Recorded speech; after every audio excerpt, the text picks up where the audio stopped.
All right, Jamie, welcome back to the podcast.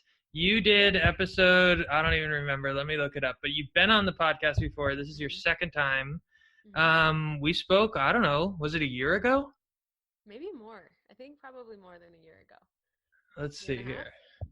Yeah, well, so how you are talking to me now from where? Colorado. So you're back with your folks? Yeah. So I go to school in California, but because the virus stuff, as you know, we got pulled out of rotations. So Yes. I had a preference to quarantine with my family and dog and with people than like in my studio apartment in California. Yeah, no, that does sound better. Yeah. Well, so I actually just did a podcast on how like coronavirus has impacted PNWU, my med school. So how has it though impacted Toro University where you go? I bet it's pretty similar. So like we got pulled out of rotations, of course. So for third and fourth year medical students, you're not allowed in a hospital or clinic or just to be working with patients at all. And then we have like the shelf exams, after each rotation, you take a subject shelf exam.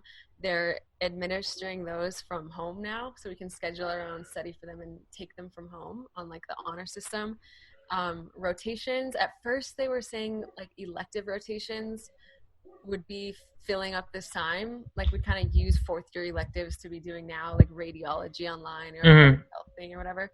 But it's turning into so long. They recently switched it so we can even be taking our core, like finishing up our core rotations online. So like the last rotation of third year I had was pediatrics. So I'm now doing online pediatrics, and then I'll take the pediatrics test at home after that.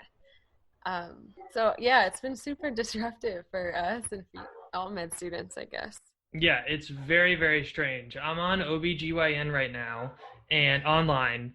And I was, it's not something I ever planned on going into, but I wanted to deliver a baby. Like, I feel like that's a rite of passage for a med student.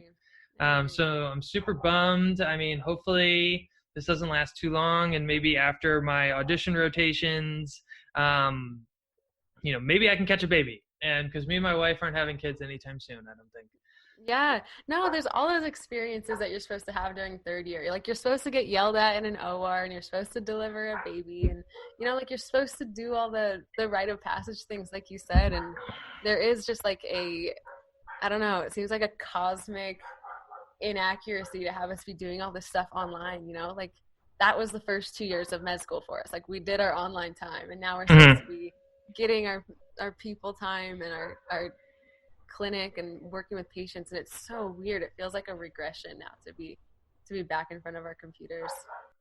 And I feel the most bad for students who don't really have an idea of what they want to go into, or maybe they're more open to things. Like I had my heart set on psychiatry before I even set foot into medical school, so it didn't really impact my decision at all. But what, I actually don't know what you're pursuing, and I feel like it was surgery, and then I saw you post an ER thing, so like where are you at? Yeah, no, it was between those two. My best mentor in med school is a surgeon. He's a chief of surgery. He's just amazing, and like connected with him so well. So I was thinking, oh my gosh, like I have to do surgery. Like these are my people, But and then I got introduced to ER, and I just love it. I love it, love it, love it. It's so high paced and so, I don't know, it's just like grungy. It's just like you're in there, and I don't know, I really like it. So ER has a specific type of letter of recommendation, a standardized one called a SLO, standardized letter of evaluation, that you have to, they say like you need 2 SLOs before you apply to residency in September. And a SLO you can only get from doing a sub-internship at a emergency medicine residency place, like a place that has an ER residency. The staff writes your SLO, and so if you don't have SLOs, like you don't really have an ER application. But right now nobody's getting SLOs because nobody's doing sub-Is at all, so I don't know what's going to happen with ER. It kind of seems unique in the sense like no other specialty does like the SLO system. So I don't know, feels like a unique stressor for that one field, and I don't really know what to make of it. Like I don't know what they're going to do. I read a letter posted by ASEP, like I don't know, American College of Emergency Physicians, I think, that they were kind of calling on residencies to just be like more lenient towards slows and sub-Is this year and kind of have a understanding of the times. So that's like reassuring, like that we'll have a chance still, but I don't know. Yeah. Well, I think for, regardless of what specialty you're trying to pursue, like for me, I think I'm a decent student on paper. Of course, this podcast helps, but if you look at like my board scores and my grades suck, my board scores were decent, but now I don't know since, none of us are going to be able to do as many sub I's as we Right. originally intended. It's kind of like our step two, which is the next board exam that we do. Just, it seems like that much more important, Mm-hmm. and I'm terrified. I'm getting my butt kicked on UWorld right now, and it's just Yeah. not fun. Yeah, I know. And I was kind of trying to analyze that too. Like everyone, like this kind of sucks for everyone, but I was thinking like it has to be good for some people. And I think the people who it's good for, like, is the students who are excellent on paper, but also poor in person. Like Hmm. The that's nerds.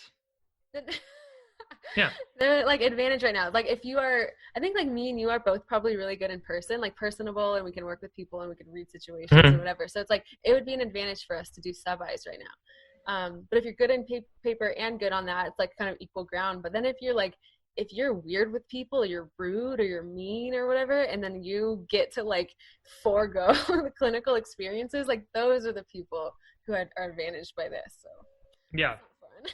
Yeah. That's not It's fun. I want to be out there. it's very, very strange. And since we're on a mental health podcast here, the being in coronavirus, I talked about this on kind of the previous episode, but it's like I feel like I have the symptoms of depression right now, even though I'm not actually in a depressed episode. But it's like I'm having to isolate myself, be alone. I'm bored. When I start to kind of lose it mentally, it looks exactly like that. I kind of like get in my own Yeah. head, I'm by myself, and I just isolate. And I'm Yeah. normally such like a friendly, I like being around people. That's just kind of the person I am. Mhm. So I feel like I'm almost battling a depressed state right now, even though it doesn't feel like a normal depressed state. Yeah, So it feels how like a is depressed state like being put onto you rather than like, imposed? Yeah. oh. So how has your mental state been? Um, yeah, honestly, that's like such a good question. It's been poor. Probably w- worse now than it was during step one studying, which I thought that point was like kind of like a low point for me. It was just like so stressful, and there was only one goal ahead, and it just was so hard. But this is like a new level of weird emotions and thoughts and feelings to work through, and they all seem like they kind of conflict with each other. um I wrote about that in a post a couple of days ago of just like the guilt that I feel right now of like, like we know residents and physicians who are like working right now and like fighting for PPE and like being endangered and have like having their like they're staying in their garage because they don't want to like infect their family, and then like we're just not, and there's like a feeling of like guilt, like I feel guilty like sitting at home safe while I feel like my like community almost is getting beat down on the front lines. And then there's also a guilt for like having negative feelings at all, like knowing how safe we are, like knowing that we don't have it the hardest right now. Like I feel guilty that I even am having a hard time with this. So I'm like doubting my own feelings in the first place. Hmm. It's like I feel guilty, but then I feel bad that I feel guilty. So that isn't good. And then I think med students in general, like we always just kind of have like, I don't know, it's like so rigid and so structured, med school. And we just don't have any of that right now. And it's just like this massive uncertainty that causes all this anxiety. So I would say like on baseline, my level of anxiety is zero. Like I don't have anxiety. And right now it's positive. It's like it's not zero. I feel anxious and I don't like it, and I'm like trying to combat it with stuff that I don't normally do, and it's not, I don't feel good. I do not feel comfortable in my own mind nowadays. Hmm. Which, Yeah. and then I feel bad that that's even the case. It's like, wow, like I have it so good compared to like so many people who are suffering right now. Yeah. Well, and then one feeling I've noticed, it seems like from medical students, is we all, we went into this graduate school because we want to help people. And so we want to be out on that front lines. And, we can tell ourselves that when we're a medical student in the rotation, like we're really contributing to the team. And that's definitely true in some capacity. But it's like, my wife works in the hospital as a phlebotomist. And I actually am totally fine with not being in the hospital because her hospital is not following the proper way that you're supposed to handle personal protective equipment. They're, reusing N95s, reusing some surgical masks. It's just not standard. And that's, I think, pretty universal at all all hospitals right now. And so I'm perfectly fine with being home because I prefer that my wife and her colleagues all be safe. But you're right. I mean, sometimes I try to articulate to my wife, like, I'm not doing well because I'm so bored right now. But then she's out there, actually risking her health every single day. And so it's a very strange place to be. It is. Med students are in a weird position right now. And yeah, especially clinical med students. First and second years, it's kind of like you're kind of all online anyway, as much as they pretend like the lectures help. But what we're doing right now, there's also this feeling of like uselessness, like why wouldn't they be able to find some use for us? Like, I don't know. I guess I feel like that too. Like, I feel like I could help if I was asked to help, or if I was given an opportunity. I wouldn't hurt their cause. I could help take some load off of somebody, but they just have us all at home, which is this kind of feeling of just like, I don't know. I don't know how to describe it. I feel useless. Yeah. Yeah. But I think it's maybe a good point that you made, like taking our time at home as like like more PPE, more like safety for the people who are there, and kind of see it as like a sacrifice. But there really, I don't know any other circumstances ever where like the best thing you could be doing, like the best way that you could contribute, is to sit at home and do nothing. These are like so unique circumstances. Yeah. And I've been meditating a lot more than I normally do. And I've just been trying to, like, I've actually found doing more podcasts during these times have helped out a lot. Nice. FaceTiming with my family and friends have been great. And then actually playing Call of Duty, because I can talk to all of my friends. Oh, nice. And it feels like we're all together, even though, some of these people are on the East Coast. It just actually feels like I'm still hanging out with people. Even though I'm just alone while like my dog stares at me and my cats, Yeah. Totally. Oh, that's great. My old teammates and I have been doing a Zoom session every Friday night too, which is like so great. Like, there is something nice about everyone being available at the same time now, which like doesn't happen.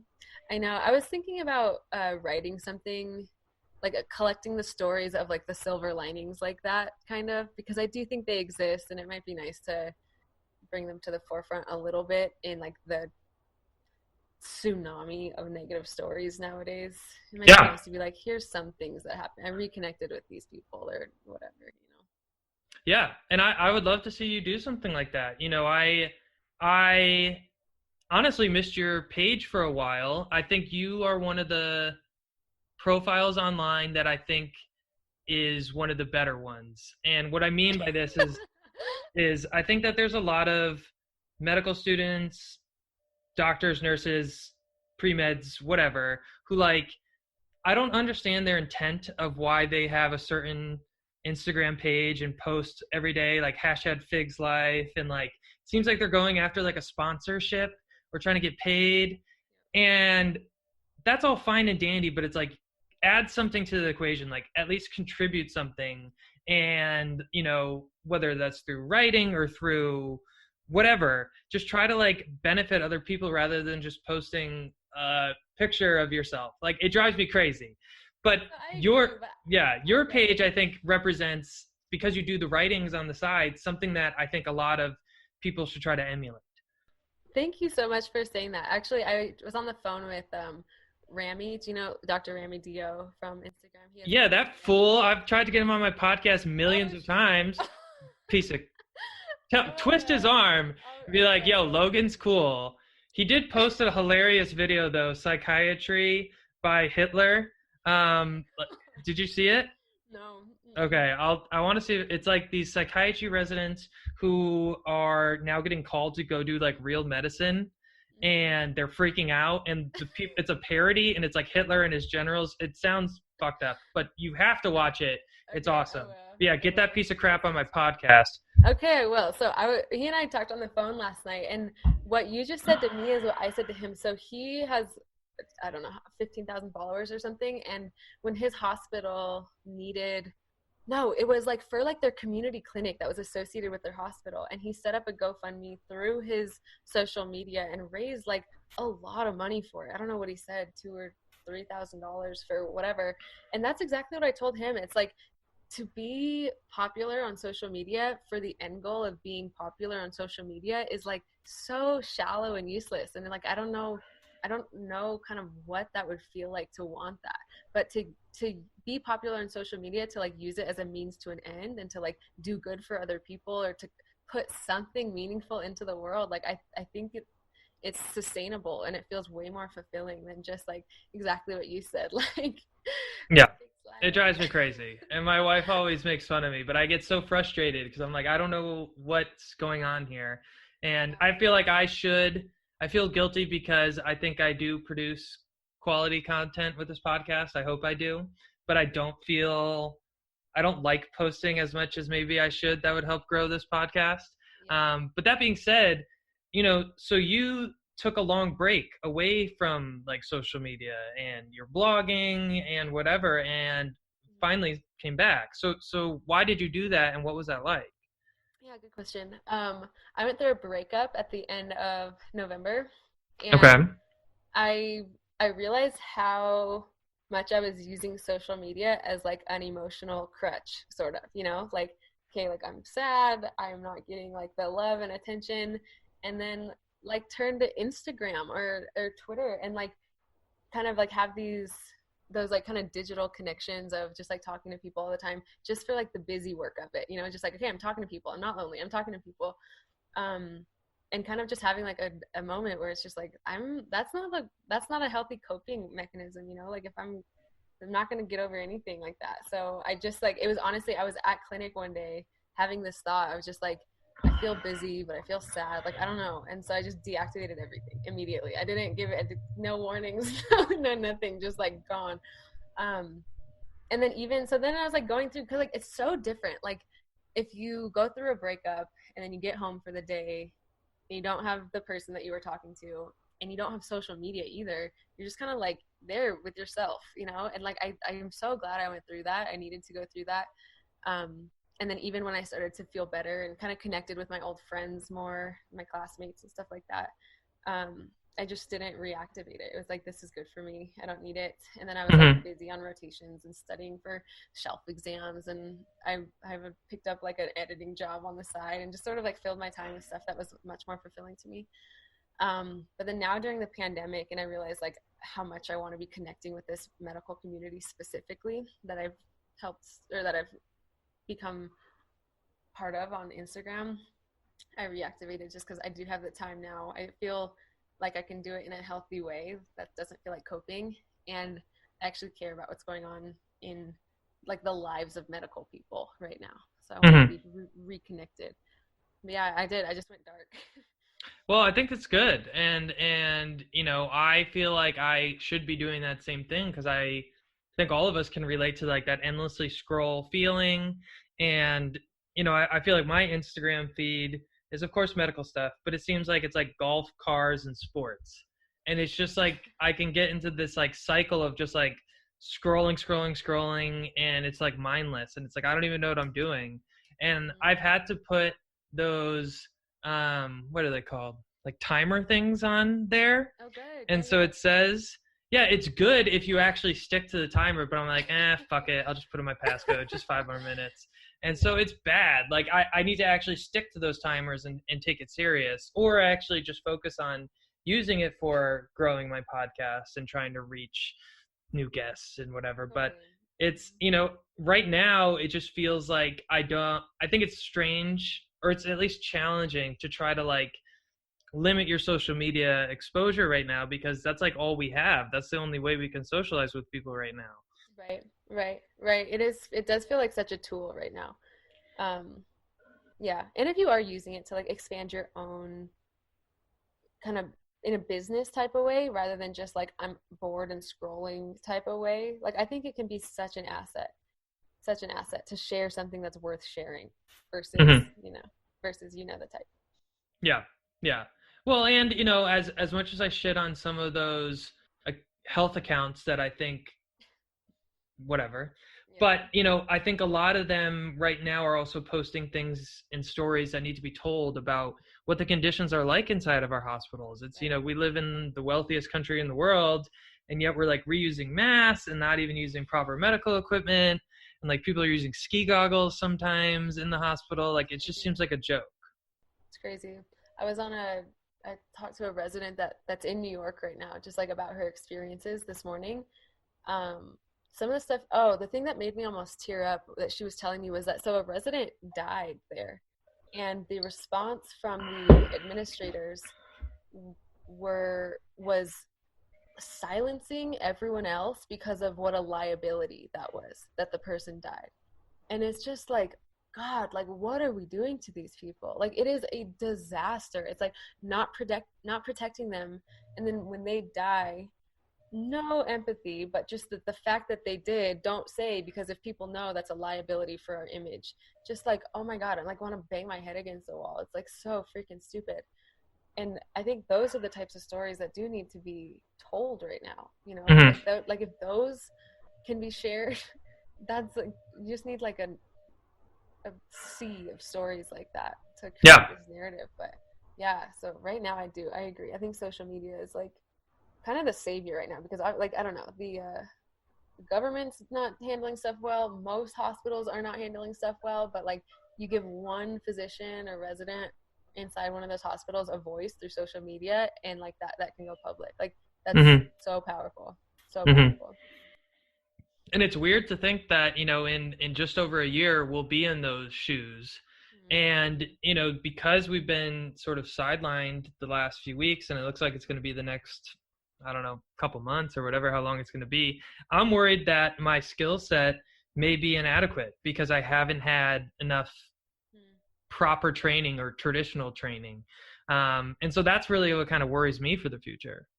Yeah, good point. Which like it wouldn't really be like too bad if like when we started intern year, like we're not really expected to be great, but like if you start in like a low stakes environment where you have an attending who can kind of hold your hand and walk you through stuff. But if we're starting, like if this happens for another cycle or if it just keeps going, like if we're starting in the context of a pandemic where everything is such high stakes and mistakes could mean like life or death, like that's a problem. And that's what makes me so worried about the students who are graduating early now and starting to practice in this context. It's like your room for error is your like margin of error can be so small, but that's not how any of us should be starting training. Like we should just have freedom to be making all these types of mistakes so that we can learn. Hmm. I'm Yeah. scared. I am too. And especially, yeah, like what you said, like rotations shouldn't be that important, but like they really are. Like 4 weeks here and 4 weeks there, like you get massive experiences that you would never have doing a module on your computer. Yeah. No, certainly, certainly. Well, so kind of changing subjects, and something I know you're really passionate about is like fitness and kind of diet. And so, I feel I'm overweight, and I feel like if I can't lose weight during a self quarantine time, like I've lost all hope and respect for myself. How do you Um, get no? Everybody's gaining weight right now because like I gyms are guess, closed, but food is I right in your kitchen. I guess, but it's like I live in Yakima, Washington, and it's 75 out and gorgeous right now. And I truly always enjoy working out. Playing sports growing up, I've just kind of always had that part of my life. But my mother was a tremendous cook. I really enjoy cooking, and I've always shopped in the Husky section. So it's just always been a challenge for me. So in the midst of these times right now where we can't go to the gym, how have you kind of managed your exercise routine? Yeah. Exercise. So lucky because like I run. That's sort of what I do whether or not the gyms are closed. So it hasn't changed a whole lot for me, honest. Like I go to the gym because it's kind of like I think I should and I can lift and whatever, but I would prefer to be running. So right now I'm sort of in my element. So exercise to me isn't too much of a problem. The diet I think, and this is something I truly believe that like for weight loss, it's like 95% diet and like 5% exercise. Like people talk Hmm. about like if it's like a diet would be like the almighty king of weight loss and exercise is like a squire. Like it kind of helps at the end, but it is not the thing to be focusing on, not the high yield thing to be focusing on for health right now. So even if people can't exercise, I think there's so much they could do health wise with regards to like what they're eating and what they're not eating and stuff. So that's probably the more high yield thing to be focusing on. Yeah. Yeah. I don't know. It's been a challenge for me, and now that I have all this time to kind of cook, I just have been making way too much food and enjoying myself and getting after it. And so, okay, so one other thing then, have you ever had any preceptors or teachers or whatever tell you that us medical students who have an online presence shouldn't be posting about anything political? Luckily, no. I have not had that. Have you?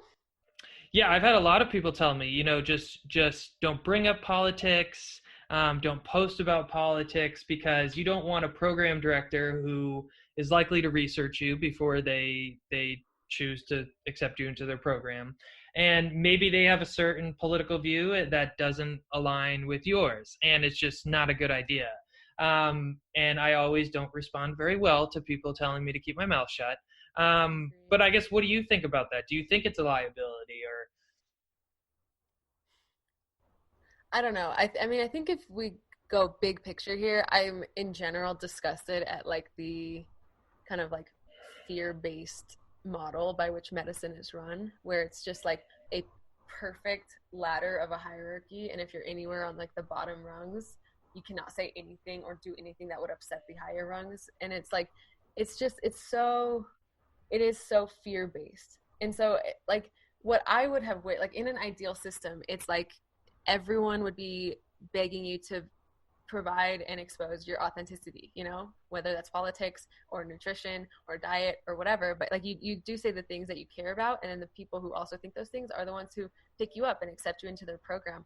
But we run on this model of like fear of like you got to walk on eggshells and you got to say the right thing, and like everything is under this guy's umbrella of professionalism, which just takes on whatever term to mean just like get in line right now type Mhm. thing, you know. So yeah, so I mean, in basketball, you if you have a ref that's calling everything, like you not fouling, but they're calling fouls, your coaches will tell you to just play to the refs. Like yeah, you can. I understand that that's not a foul, but the ref is calling it, so you got to play to what the refs are calling. You can't play to what you think is right, right? So I think there's like like a strategic sense of that in medicine, where like you kind of have to play to the refs, and like if it sucks, it's like you have to censor yourself in a way that would make you not be how you want to be talking or speaking, but not offending the referees, which I guess would be program directors. I think that's one argument for it. And the other argument for it would be like the the counterculture has to start somewhere. You know, it's like you'd have to start with some people being outspoken and some people saying what's on their mind, and just hope that program directors will accept you and like whatever. And I don't know where that balance is.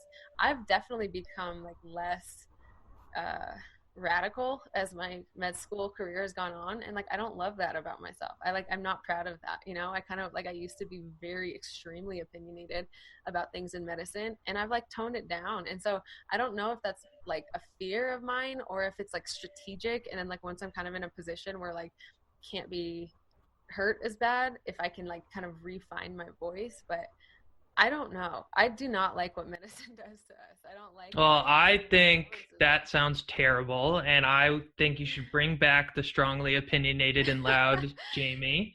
And I know that I'm kind of that same way. I'm very opinionated and I'm certainly loud and I like being outspoken. And maybe that will close some doors for me in the future. But I try to kind of look at it like, well, that clearly then wouldn't be a good match for me in residency because I don't Exactly. want to be in a residency where I can't be myself. And, I kind of now try to look at things and, I think emergency medicine is more competitive than psychiatry to get into, of course. But you know, I try to almost I feel like I am a good candidate and I'm like, I feel like a residency would be lucky to have me and I feel a residency would be lucky to have you. And I think one thing that we can all agree on about the coronavirus situation is doctors should have had more of an influence on the Yes, political yes, landscape. yes. That's And it. That's what it's yeah. exposing. It's Mhm. exposing this massive lack, like a vacuum of physician leadership, like a perfect vacuum. Like they weren't making the decisions and then everything went to hell. And then like their voices are being silenced and then everything is going to hell. Like the fact that physicians are not speaking up or like not being allowed to speak up and then weren't in the leadership positions to begin with, that is the problem. I mean, I think if you could put your finger on this is the problem of the coronavirus response, that would be the one thing. And so I Yeah. agree. Like, there's definitely a role for leaders in Yeah. medicine. And I know, and it starts here. I totally agree with you. And to tell another story about Rami, I honestly do not talk about him this much. I don't know why this is coming up, but probably just because Somebody's got a celebrity crush. and so yesterday he was telling me, so he transferred programs, and he said the other program he was at, like, um, he felt very silenced and like how he would come across in his podcast, and they would kind of keep an eye on him, and like he was walking on eggshells. And he said the program he's at now, UMass, love his podcast and support him and help him with it, and will be interviewed from him for it. And like, so I think there is a place in medicine for everybody, and including people like us who like have opinions and want to change stuff and care about how things are run. And like I do think that there's a place for us. It's just finding that match and then like not getting dissuaded at all the people who are like, oh no, like they're gonna ruffle too many feathers or whatever. Yeah. Yeah. And one thing I've sort of learned from my colleagues is, I feel like in medicine we kind of operate in this little bubble and we're so busy and we're so focused that sometimes we tune out the outside world. And like I remember in the midst of the impeachment hearings and the primaries, I would sometimes ask my classmates their opinion on things and they would have no idea what's going on in the world. And I don't fault them. We have so many things on our plate to do, but it just I think I think people look up to physicians, and I think we can have an influence. And we clearly need to, because we can't allow something like this to happen again. And so I personally am extremely nervous about this fall. In 2016, I kind of had the same attitude. I didn't want to piss off any admissions committees, and so I wasn't posting a ton about politics, even though I was following it very closely. And I think most Mm-hmm. people were obviously surprised on the election results. And I don't want that to happen again in this fall. And I think we're kind of in a similar situation. I was a Bernie person. I believe in universal health care, but Yeah. that's just not what's going to be happening this fall. And I am very, very worried because I feel like Joe Biden doesn't have a lot of enthusiasm around him the same way that Hillary Clinton didn't. And I actually think Hillary Clinton had more enthusiasm around her just because of Yeah. maybe she was a woman or she just has been so well known. Joe just, I don't think anybody gets, at least not enough people get super stoked about Joe Biden. And so that being said, though, I don't think that this is the way politics should be run, but the way it is we're, of course, like tribal teams.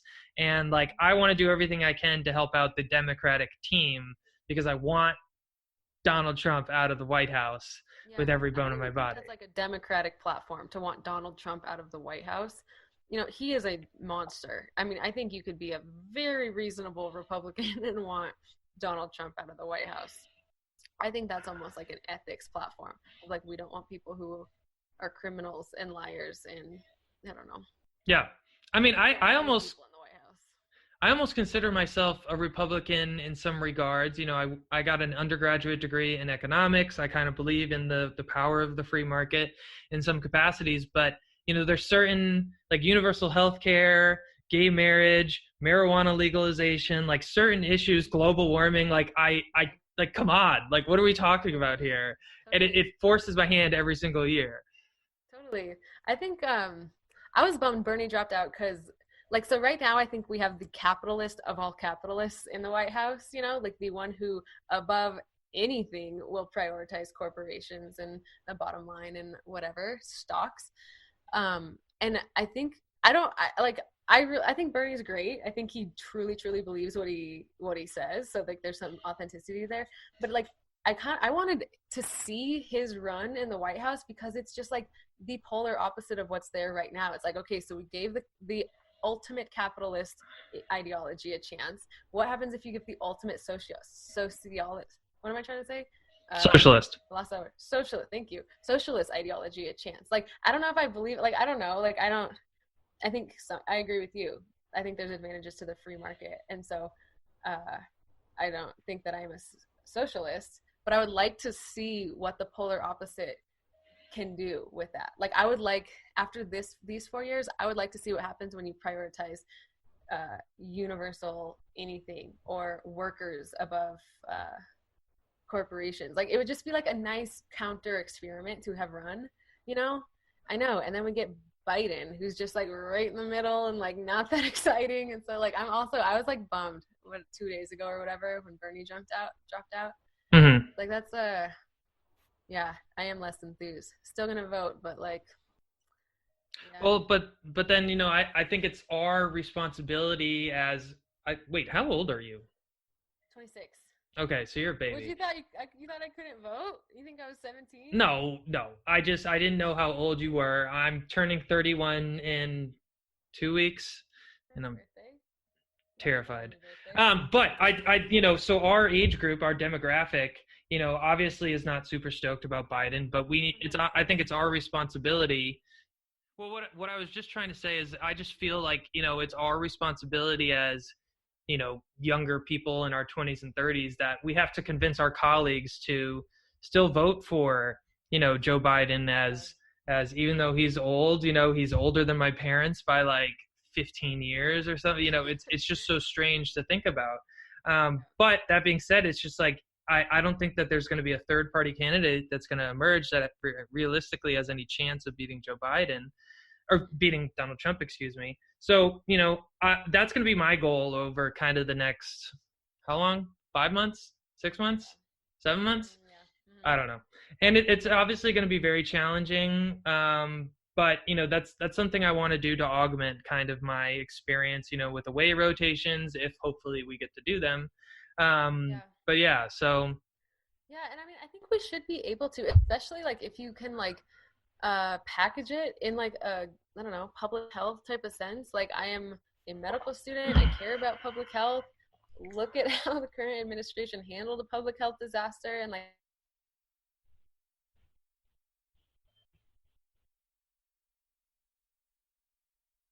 because we're in like I don't know of medicine that like we're no opinions anymore. You know, doesn't make any sense to me. Can you hear me? it was kind of getting weird for a second. Why don't you turn off your video and we'll wrap up in like 5 minutes here. Okay, sounds good. All right. Um, So all right, Jamie, any last kind of words of advice for, I guess, you know, I think the people who are most likely to listen to our conversation today are medical students or maybe pre-meds or residents, you know, what do you want to say to them? um, let me think. Well, I think it would be like the same thing that I need to hear almost is like not to be expecting normalcy anymore, I guess. Like I think there's so much about me that in my thoughts that like I want everything to get back to normal so I can just finish up the sub-Is and get my slows and have the same application cycle that we were going to have that they have every year over and over, you know, and like just like kind of coming to an acceptance that like it's just really not going to be like that this year. Yeah. Yeah. things are just going to be different, and that's okay. It's not like they're going to be different and so everything's going to go to hell and it won't work out the way that you thought it would. It's like we're adaptable, and like it's not, this year unlike any other year is very different, and like we just, it will be fine. I think that's like the message that I've been mantraing to myself. Yeah. Yeah. And I think that, I want to kind of play off that same idea. Like, I've had a few people call me and they're like, I just feel down right now. I feel anxious. And, do you have any advice for me? And like, I always kind of say, like, if you feel totally normal in the midst of a pandemic, like, you're a fucking psychopath.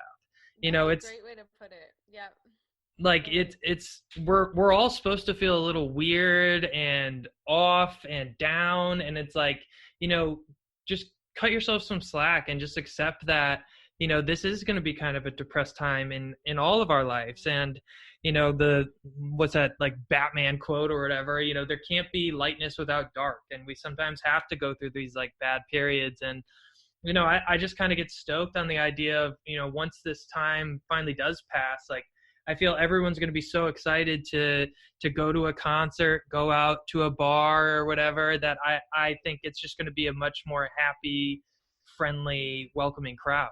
Yeah, at least like an appreciation of what we get now, knowing like what it's like to not have any of that available. Yeah. Well, Jamie, this has been a super fun conversation. You need to be kind of a regular guest back on this show. I'm glad you're back on social media. If you listeners don't follow Jamie already, it's at Speak Out Medicine. She does some really badass blogs and just cool, interesting stuff. So I'm really glad to see that you're back posting again. Well, for having me on here just whenever, and we can just do this whenever. Hell yeah. All right. Well, enjoy the rest of your Thursday. Thanks, you too. All right. Later.